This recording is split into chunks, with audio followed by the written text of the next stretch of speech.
January 28, 1912, Paul Jackson Pollock was born in Cody, Wyoming, to Leroy Pollock and Stella McCleary. He was the youngest of 5 brothers and a very needy child. He was needy for the attention that he did not receive. During his youth, the Pollock family moved around a bit, from Wyoming to Arizona and throughout California. When he was 8, his father, who was an abusive alcoholic, left. His older brother, Charles, took up the role of father figure to Pollock. Charles was an artist and was a great influence to him on his future ambitions. Pollock enrolled in the Manual Arts High School while the family lived in Los Angeles. This was where he discovered his passions for art. He eventually abandoned the school after being expelled twice to pursue his passions. In 1930, when he was 18, he moved in with his brother Charles in New York. He soon took to studying under representational regionalist painter Thomas Hart Benton at the Art Students League.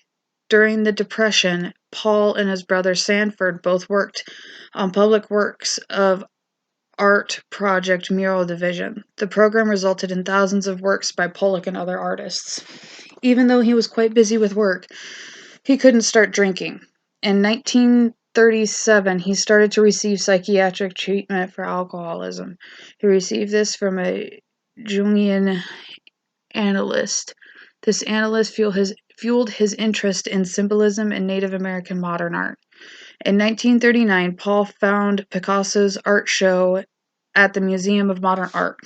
His artistic experimentation helped to encourage Pollock to push boundaries of his own works. In 1941, Pollock met Lee Krasner, who was a Jewish contemporary artist. Soon after, they became romantically involved. Around the same time, Peggy Guggenheim expressed interest in Pollock's paintings.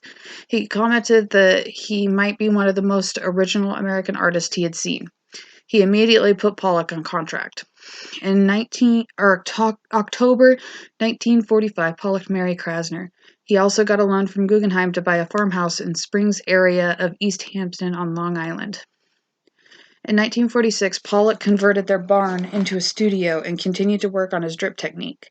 In 1947, Guggenheim handed Pollock over to Betty Parsons.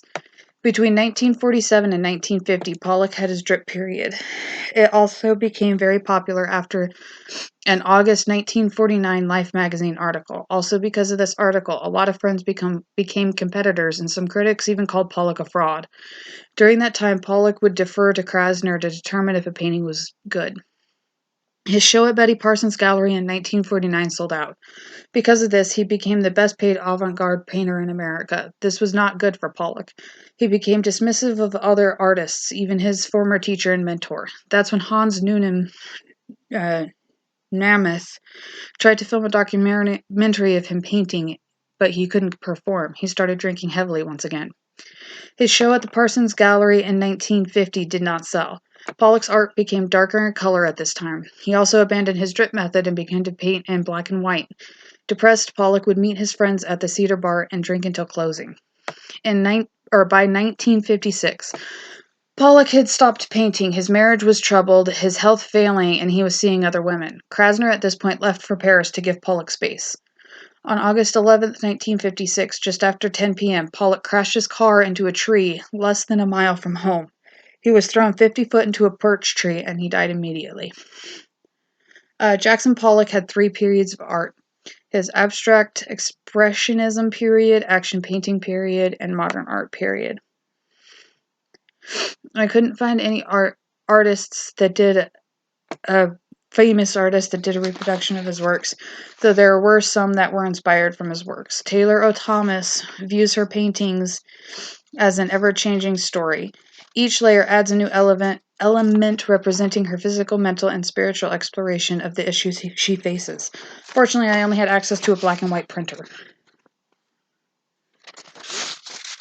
Thomas Hammer strives to depict movement and energy and is inspired by action paintings.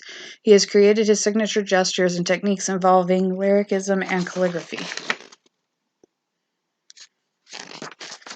Juliana Doe combines intense realistic figures and pure abstract in her works. Both serve to help her better understand the origins of human life, the meaning of humanity, and our inner selves.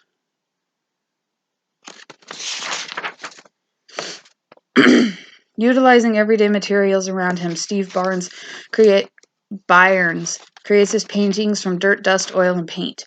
Greatly influenced by Japanese aesthetics of wabi-sabi, Steve embraces imperfections in his artwork.